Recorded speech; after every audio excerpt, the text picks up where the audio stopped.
once again, I welcome all the participants here in the 6 week fourth session, where we are going to discuss about the principles of community organization.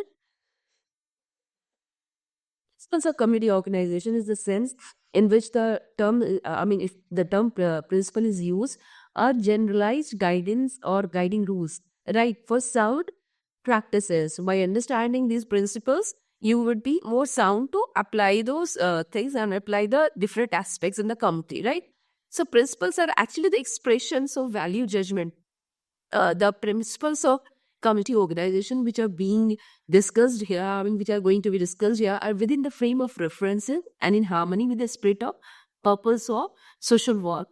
In our democratic society, we are concerned with and we are concerned about the worth of the community, the freedom, the security, and then participation, and then wholesome, abundant life of the community, and every individual within the community, right? So this implies practice of the marginalized transparency.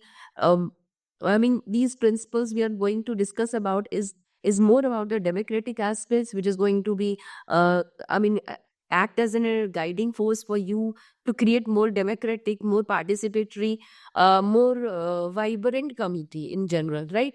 So let's discuss one by one. So we are going to discuss the three set of principles. First is Dunham. So just quick look into the Dunham's principles.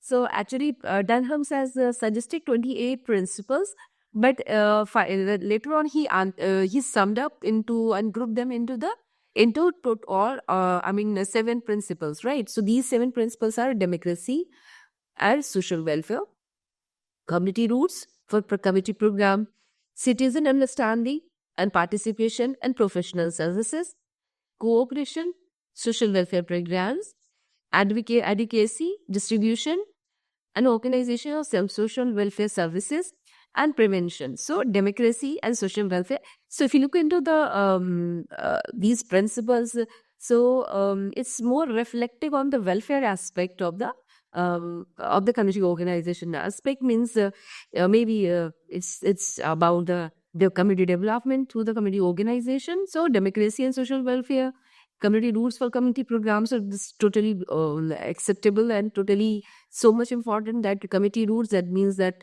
whatever the program, that has to be according to the community needs and community requirement.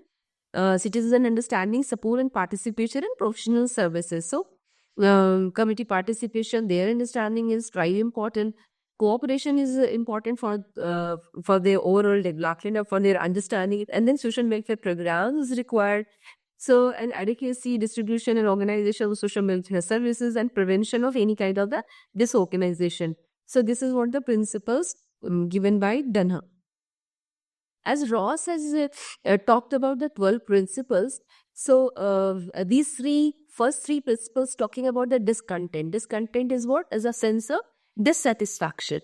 So, discontent with existing condition in the community. Very first principle is discontent with existing condition in the community must initiate and or nourish development of the association. Means a sense of dissatisfaction with the current situation or condition motivates the community to form association aimed at change. Once they believe that, okay, we are in the problem, so they definitely try to bring changes. So started from the discontent.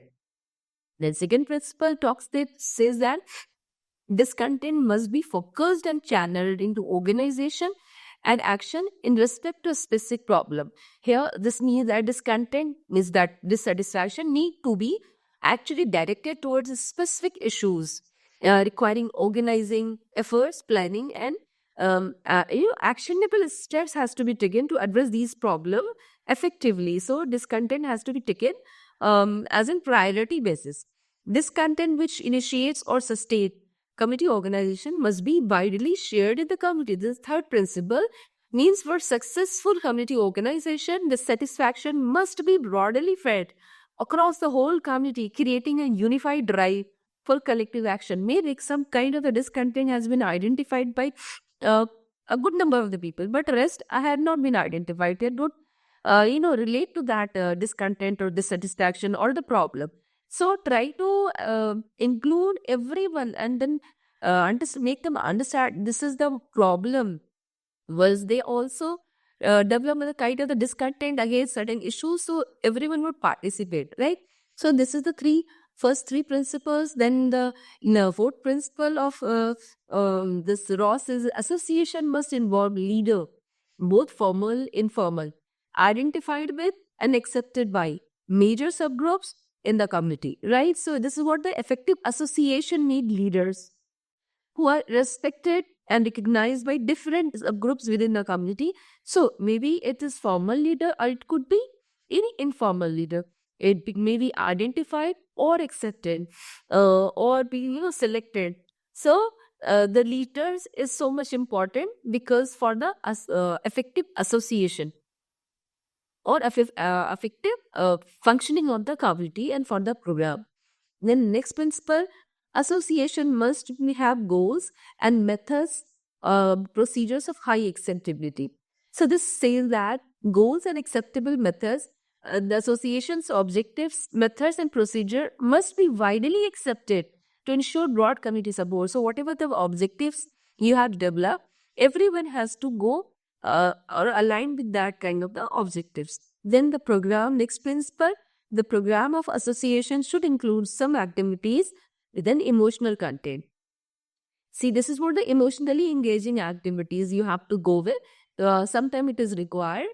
So program should include activities that actually resonate emotionally, as these can strengthen the committee bonds and inspire committee members and inspire the committee action. So you can take some of the emotional tactics as well if it is required, right?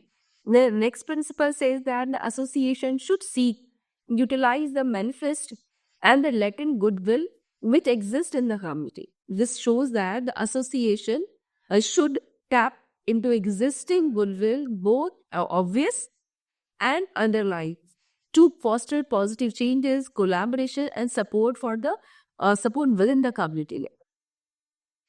Next is the association must develop active and effective lines of communication, both within the associations and between the association and then committee. So effective communication at any ways is so important because the association must establish strong communication channels internally and with the broader community or for transparency and then coordination. So a good communication is always give kind of the confidence among the community member, even to the agency members, to work more confidently.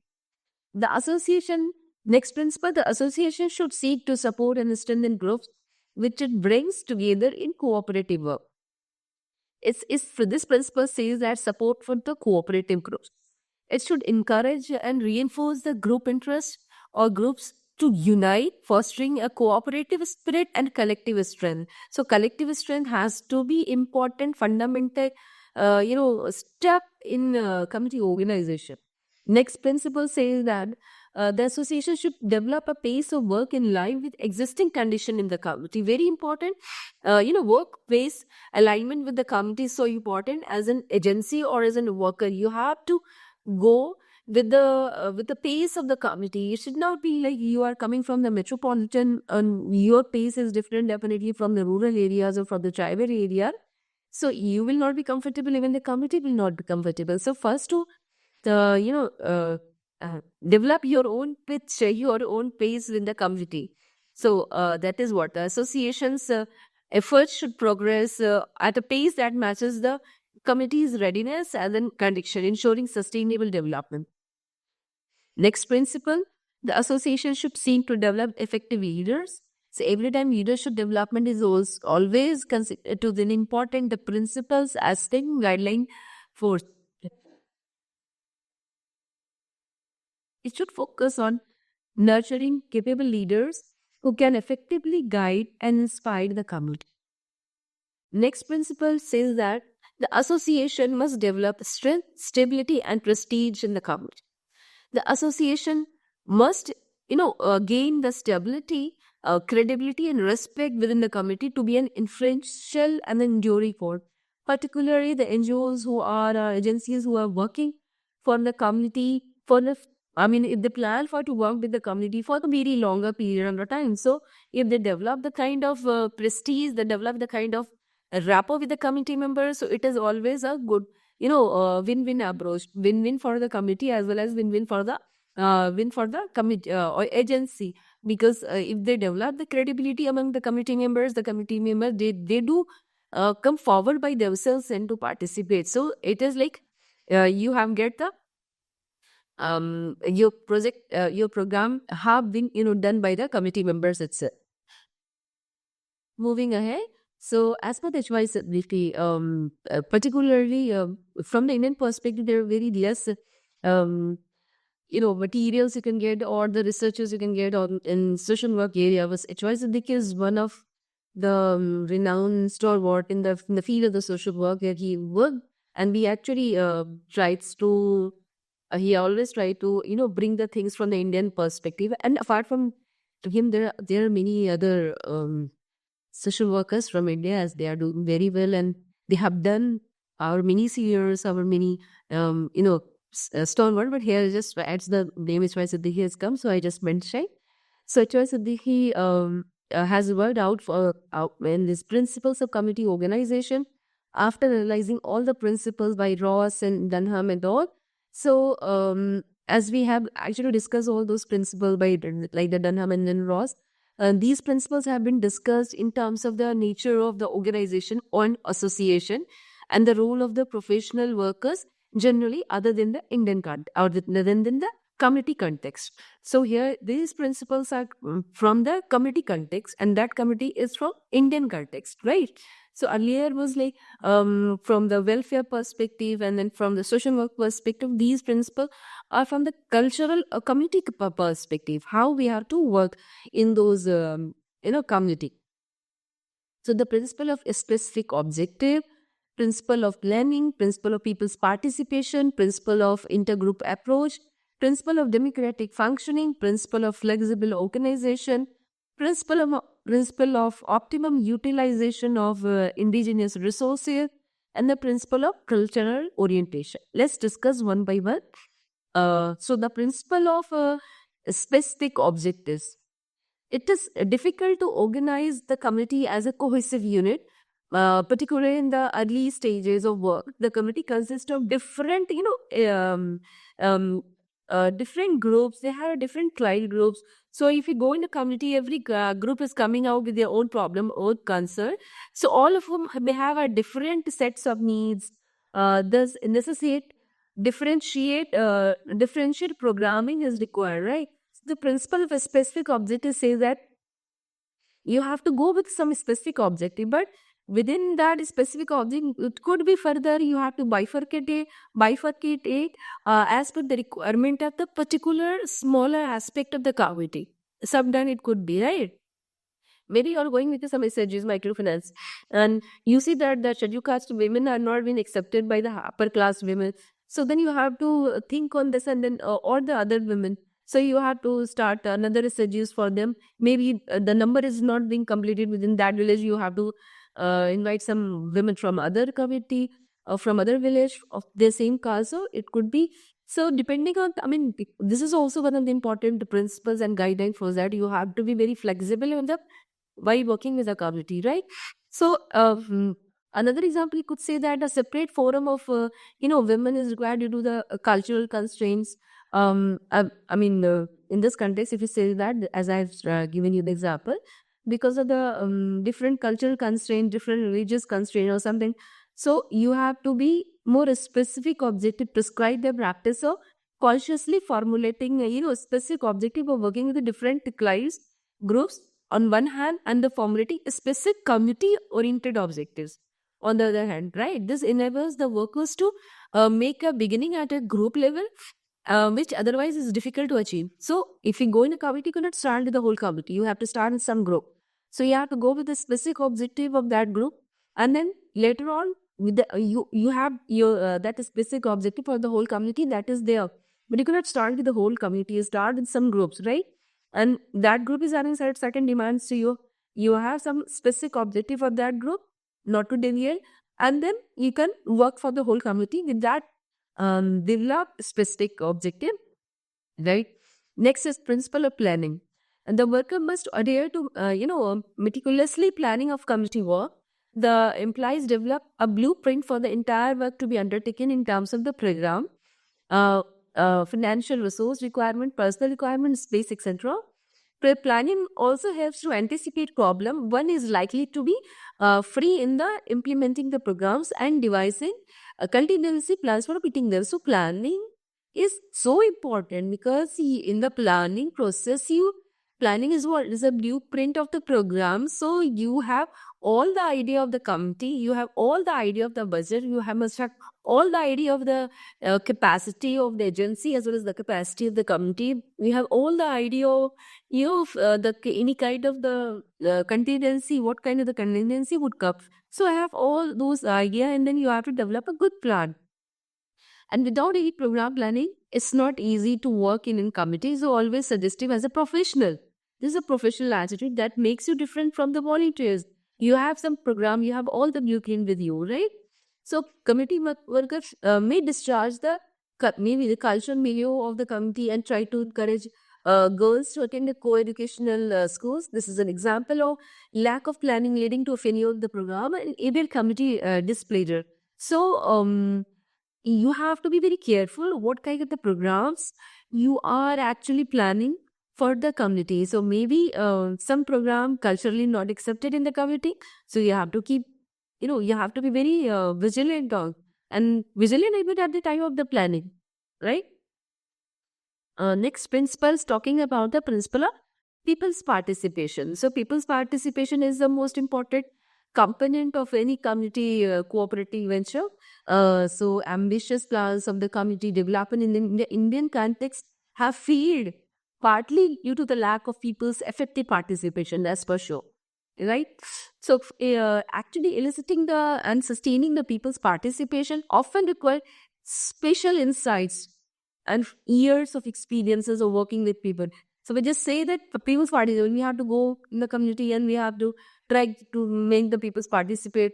But my dear student, it's just not only state here, it's very difficult to actually working with communities and making the community participate is not an easy thing, because every time you go community member is busy in their own work. They don't identify the needs or the program that you are coming with, or they have some another set of the issues in their own minds. Maybe the issues which has been identified by few community members not been identified by another. So that's why there is a principle that this content has to be shared by everyone, right? So this whatever the needs and all, so this whole critical examination of the feasibility of the project is so important. Development of realistic strategy to involve people's assumptions of a pace of work which is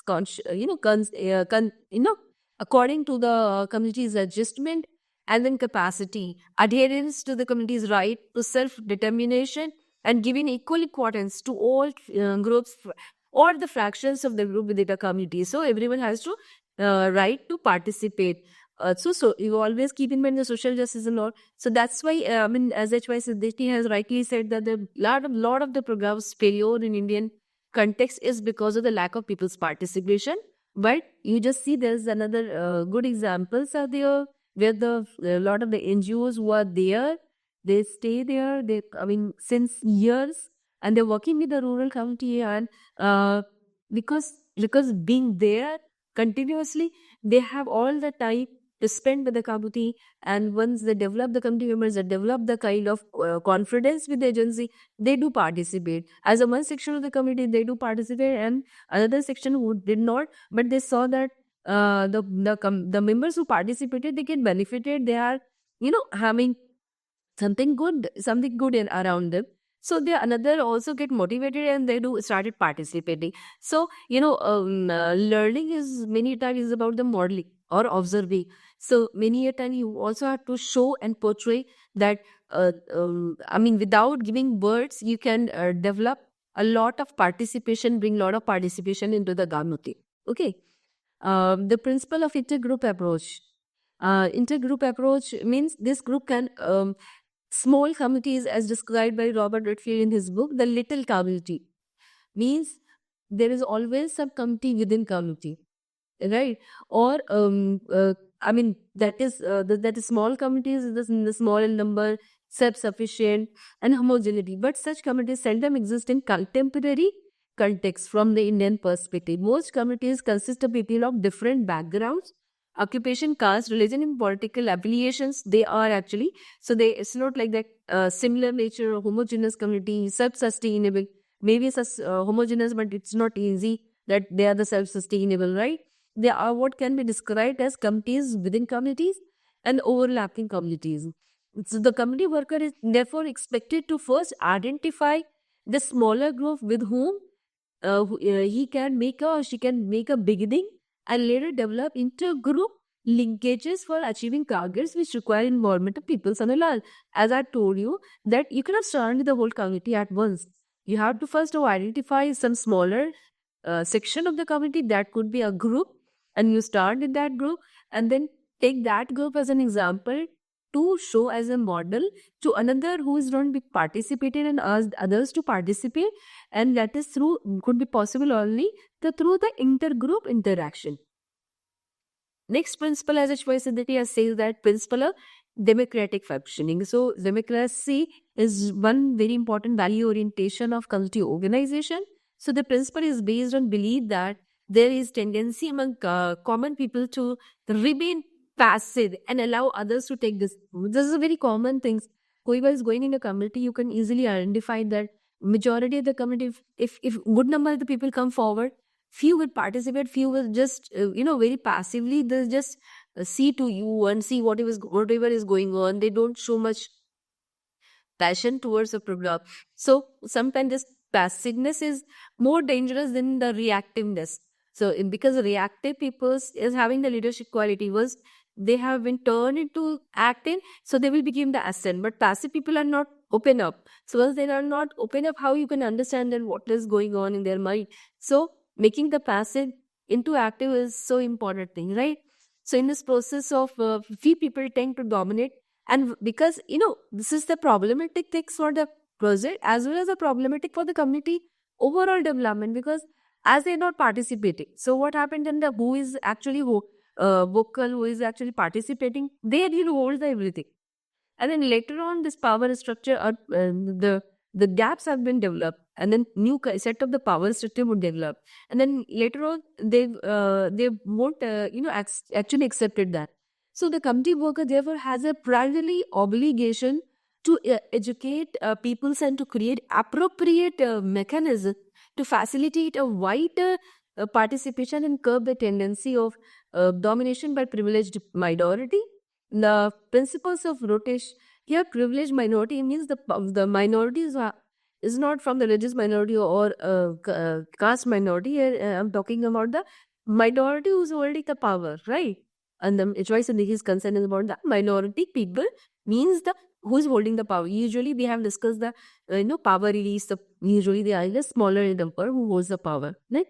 So the principle of rotating leadership is also a step in the same direction. So rotation of the leadership is also required, but this could only possible with the democratic aspect is totally taken into consideration, where everyone's given due chance. Next is the principle of flexible organization. Flexible organization, that is what your as a community worker, as a social worker, because you are working with a community which is dynamic, you are working with the humans which is very dynamic, ever changing. So that's why you also have to go with some kind of the keeping in mind the flexibility, right? Don't to be rigid.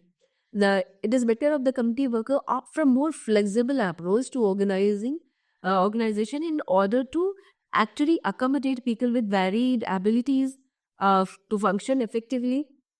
Informal arrangements work better in the initial phases. Rules and procedures are very important, but they should be made to facilitate rather than hinder participation. Formation of various committees may also prove to be more helpful in more people can thereby obtain the valuable experiences of taking the lead in the participation and decision making. Next principle is about the principle of optimum utilization of indigenous resources. This is particular so important because countries like India or the third world countries, when the resources are lacking and compared to the population, the governments are not able are unable to provide adequate basic services like housing, drinking water, sanitation, health, even today, right? The community worker therefore has to largely depend on the mobilization of resources from various sources, including government. In the context of given shortage, efforts to mobilize indigenous community resources became imperative. So, always mobilizing the resources from the government side and from the other agency side is not difficult. Is quite difficult, right? Because they need lot of legal aspect and legal work and advocacy and all. So, but tapping and identifying the resources and using the resources available in the community is more easy and more sustainable. So this include indigenous human resources in the form of volunteer labor. Anyone could do their own labor. The shramdar, that is also a kind of resource of the community, and locally trained community volunteers to undertake with kind of the education and other programs. For example, if you have to starting schools and something like that, so you can take the teachers from their community, whoever is interested in teaching, who is educated, so that way, you get the resources as well as he is getting the livelihood. As also space in the form of the available building like schools, panchayat ghar, anything like that, right? Or open spaces like playgrounds, chopal, etc. You can use that. It is also accepted, it is also accepted practice to avoid provision of free services and encourage people to contribute for the services provided. Okay. Next, the principle of cultural orientation. It promotes the principle of cultural orientation in the most third world countries. Tradition and customs are very important, right? Because it became important for the community worker to be oriented to the cultural milieu of the community and show respect to its customs, tradition, and values. Without understanding the culture and values of the community, cannot work with them, because that is what the gateway of entering into the community. Language or the culture is the gateway of entering into any community. Once you understand their culture, their language, you will be more acceptable into that community, and you will be again comfortable in working with that community, and don't be judgmental in respect of the cultural aspects of the community, because many times we are from the different culture and entering into the community with the different culture, we are amazed, we are don't accepted something, but you have expect and even expected something, but you have to accept as well as accept. Okay, moving ahead. So after discussing all these principles, so these are the some kind of the some of as Lashmai Siddiqui has made, that community organization is means and not an end. So why committee organize, you try to organize and organize and organize. At some point of the time, so they get their the kind of the objectives the committee is built for, or committee is actually tries to hold, tries to get. Next, the committee organization is to promote committee solidarity and practice of democracy. So this is my fundamental principle again, the solidarity, committee solidarity, and then the believing in the democracy. Always go in the community with this kind of the principle that you have to taking participation of every member of the community. The clear identification of the clear identification of a community, fact finding and needs assessment, identification, mobilization, and utilization of available resources, participatory planning, uh, are active at vital participation of the community member. Committee right of self-determination should be respected. So committee rights should be taken into so important, because and their self-determination, whatever they have decided for themselves, you have to accept those. Voluntary cooperation. The committee members participated voluntarily. You always welcome their participation. And even any NGOs or any CBOs which is working around, you can also take their support while working with the community. The split up cooperation rather than competition, and then practice of coordination of effort are important principle, because cooperation are positive and competition creates a kind of the negativity among committee members. Intergroup challenges is not considered to be good at the time of the committee organization. For some other reasons is good, but for the committee organization is not considered as a good. Recognition and involvement of indigenous leadership. So indigenous leadership, you are as a leader, but you should not impose yourself as a leader. You lead them, you guide them, but the committee members have to develop the leadership from within them. So you're trying to develop the leadership from the committee itself is always resulted into the long run development of the committee. Limited use of authority or compulsion. Because you are going with a democratic value orientation, so definitely this you should not go with a kind of authority or then compulsion, because this is what against to with the democratic value orientation.